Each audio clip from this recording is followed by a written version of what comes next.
The story of Moses is one of the most significant and well-known narratives in the Bible, found in the book of Exodus and other related passages. It begins with the Israelites, descendants of Abraham, living in Egypt. Over time, they become slaves to the Egyptian Pharaoh, who grows fearful of their growing numbers and strength.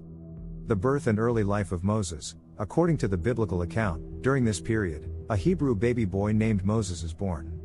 His mother hides him for 3 months but eventually places him in a basket on the Nile River to save him from the Pharaoh's order to kill all Hebrew baby boys. The basket is discovered by Pharaoh's daughter, who adopts Moses and raises him as her own.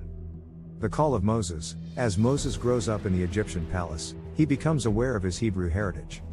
One day, he witnesses an Egyptian taskmaster mistreating a Hebrew slave and intervenes, killing the taskmaster.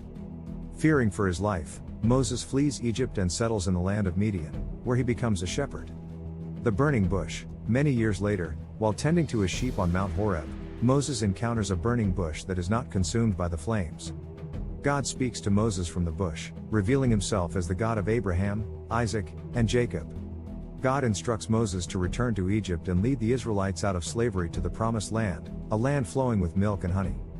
Moses is God's messenger. At first, Moses is hesitant and doubtful of his ability to lead, but God assures him and bestows him with miraculous signs to perform before Pharaoh to prove his divine appointment.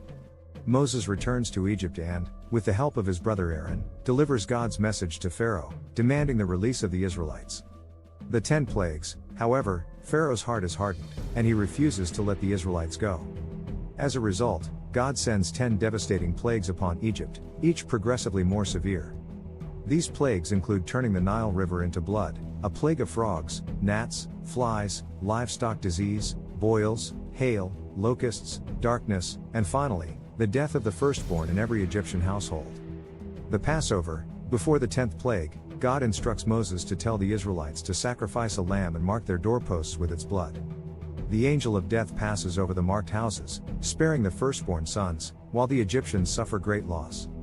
The Exodus. After the death of the firstborn, Pharaoh finally relents, and he allows the Israelites to leave Egypt.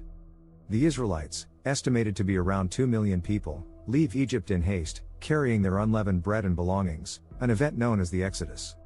The parting of the Red Sea. As the Israelites escape, Pharaoh changes his mind and sends his army after them. The Israelites find themselves trapped between the Red Sea and the Egyptian army. In a miraculous event, God parts the Red Sea, allowing the Israelites to cross on dry ground. However, when the Egyptians pursue them into the divided sea, the waters return, drowning the Egyptian army. The Covenant and the 10 Commandments. In the wilderness, the Israelites travel for 40 years, during which time God provides for them with manna from heaven and water from a rock. At Mount Sinai, Moses ascends the mountain to receive the 10 Commandments, written on stone tablets, as part of the covenant between God and the Israelites. Moses' death. Moses leads the Israelites through their journey, but due to disobedience, he is not allowed to enter the Promised Land himself. Before his death, God shows Moses the Promised Land from a distance, and Moses passes away on Mount Nebo at the age of 120. The legacy of Moses and his leadership continue to be remembered and celebrated among the Jewish people, as well as in Christianity and Islam, where he is regarded as a significant prophet.